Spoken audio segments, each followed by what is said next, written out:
Hello friends, welcome to kitchen smell. ಇವತ್ತು ನಾವು ಬಾಳೆಹಣ್ಣಿನ ಒತ್ತು ಶಾವಿಗೆ ಅಥವಾ ಬನಾನಾ ಇಡಿಯಪ್ಪಂ ಹೇಗ್ ಮಾಡೋದು ಅಂತ ನೋಡೋಣ. ಮೊದಲಿಗೆ ನಾನು ಒಂದು 4 ಬಾಳೆಹಣ್ಣನ್ನ ತಗೊಂಡಿದ್ದೀನಿ. ಈಗ ಗ್ಯಾಸ್ ಅನ್ನ ಆನ್ ಮಾಡ್ಕೊಂಡು ಇಡ್ಲಿ ಪಾತ್ರೆಗೆ ನೀರನ್ನ ಹಾಕಿ ಇದನ್ನ ಚೆನ್ನಾಗಿ ಬಿಸಿ ಮಾಡ್ಕೊಂಡು ರೆಡಿ ಮಾಡಿ ಇಟ್ಕೊಂಡಿದ್ದೀನಿ. ಈಗ ಇದರಲ್ಲಿ ನಾನು ಬಾಳೆಹಣ್ಣನ್ನ ಹಾಕಿ ಬೇಯಿಸ್ತಾ ಇದ್ದೀನಿ. ನಿಮ್ಗೆ ಬೇಕಾಗುವಂತಹ ಕ್ವಾಂಟಿಟಿಯಲ್ಲಿ ಬಾಳೆಹಣ್ಣನ್ನ ಹಾಕಿ ಬೇಯಿಸ್ಕೊಳ್ಳಿ. ನಾನಿಲ್ಲಿ ತಗೊಂಡಿರೋದು 4 ಬಾಳೆಹಣ್ಣು. ಮುಚ್ಚಳವನ್ನ ಮುಚ್ಚಿ ಇದನ್ನ ಚೆನ್ನಾಗಿ ಬೇಯಲಿಕ್ಕೆ ಬಿಡ್ತಾ ಇದ್ದೀನಿ.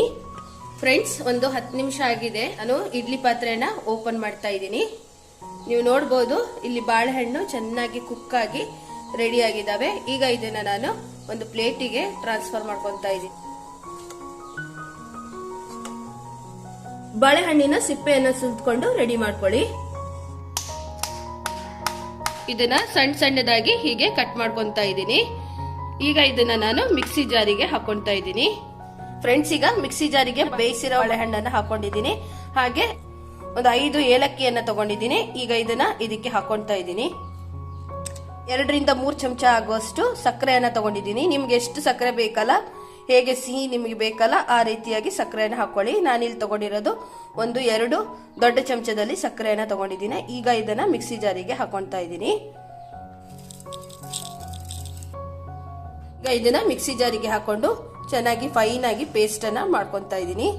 ಫ್ರೆಂಡ್ಸ್, ನಾವು ಗ್ರೈಂಡ್ ಮಾಡಿ ಇಟ್ಕೊಂಡಿರುವಂತಹ ಬಾಳೆಹಣ್ಣಿನ ಮಿಶ್ರಣವನ್ನ ಪಾತ್ರೆಗೆ ಹಾಕೊಂಡು ರೆಡಿ ಮಾಡಿ ಇಟ್ಕೊಂಡಿದ್ದೀನಿ.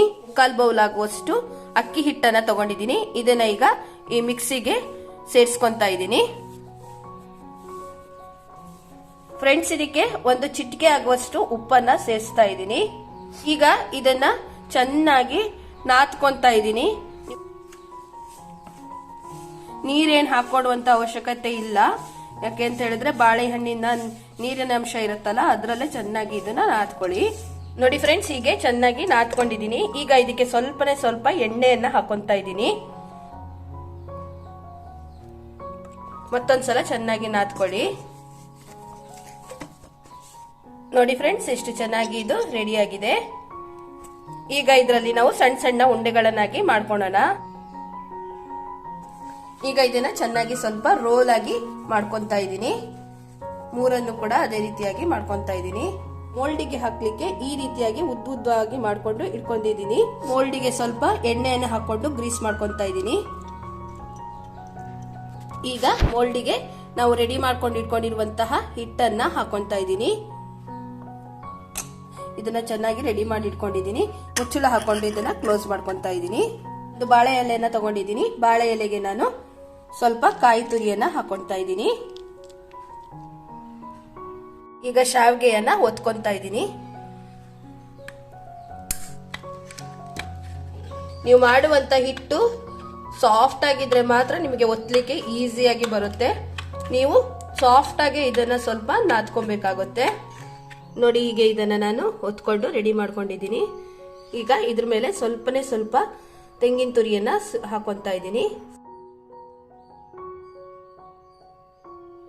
ಈಗ ಇದು ರೆಡಿ ಆಗಿದೆ. ಹೀಗೆ ನಾನು ಒಂದು 2 ರಿಂದ 3 ನಮ್ಗೆ ಎಷ್ಟು ಬೇಕೋ ಅಷ್ಟು ಮಾಡ್ಕೊಂತಾ ಇದ್ದೀನಿ.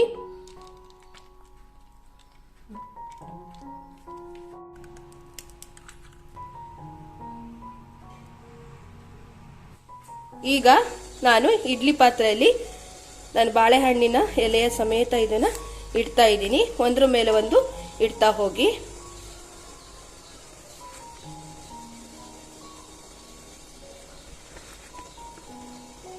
ಮುಚ್ಚಳವನ್ನ ಮುಚ್ಚಿ ಇದು ಚೆನ್ನಾಗಿ ಬೇಯಲಿಕ್ಕೆ ಬಿಡ್ತಾ ಇದ್ದೀನಿ. ಈಗ ಇದನ್ನ ಓಪನ್ ಮಾಡ್ತಾ ಇದ್ದೀನಿ. ನೀವು ನೋಡಬಹುದು ಇದೆಷ್ಟು ಚೆನ್ನಾಗಿ ರೆಡಿ ಆಗಿದೆ ಅಂತ. ಒಂದೊಂದನ್ನೇ ನಿಧಾನವಾಗಿ ತಕ್ಕೊಳ್ಳಿ.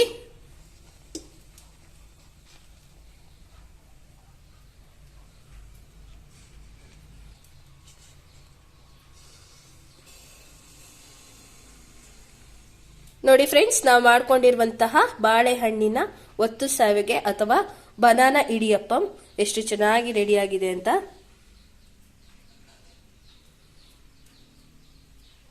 ಈಗ ಇದನ್ನ ನಾನು ಪ್ಲೇಟಿಗೆ ಸರ್ವ್ ಮಾಡ್ಕೊಂತಾ ಇದ್ದೀನಿ. ನೋಡಿ, ಈಗ ನಿಧಾನಕ್ಕೆ ಇದನ್ನ ಹೇಗೆ ಬೇಕೋ ಹಾಗೆ ತಕ್ಕೊಬಹುದು. ನೋಡಿ ಎಷ್ಟು ಚೆನ್ನಾಗಿ ನೋಡಿ ಫ್ರೆಂಡ್ಸ್, ಎಷ್ಟು ಚೆನ್ನಾಗಿ ಇದು ರೆಡಿಯಾಗಿದೆ. ತುಪ್ಪ ಮತ್ತು ಹಾಲಿನ ಜೊತೆ ತಿನ್ನಲಿಕ್ಕೆ ತುಂಬ ಚೆನ್ನಾಗಿರುತ್ತೆ. ನೀವು ಕೂಡ ಮನೇಲಿ ಟ್ರೈ ಮಾಡಿ ಫ್ರೆಂಡ್ಸ್. ನಾವು ಮಾಡ್ಕೊಂಡಿರುವಂತಹ ತುಂಬ ಡಿಲಿಷಿಯಸ್ ಆಗಿರುವಂತಹ ಬನಾನಾ ಇಡಿಯಪ್ಪಂ ಅಥವಾ ಬಾಳೆಹಣ್ಣಿನ ಒತ್ತು ಶಾವಿಗೆ ರೆಡಿಯಾಗಿದೆ. ತುಂಬ ಅಂದರೆ ತುಂಬ ಟೇಸ್ಟಿಯಾಗಿ ಆಗಿದೆ ಇದು. ನೀವು ಕೂಡ ಮನೆಯಲ್ಲಿ ಟ್ರೈ ಮಾಡಿ, ನಿಮಗೂ ಕೂಡ ಇಷ್ಟ ಆಗುತ್ತೆ. Please like and share with your friends and family. Don't forget to subscribe and press the bell icon to get latest videos from Kitchen's Bell. ಮತ್ತೊಂದು ಹೊಸ ರುಚಿಯೊಂದಿಗೆ ಸಿಗ್ತೀನಿ. Till there, stay safe and take care. Bye bye. Thank you.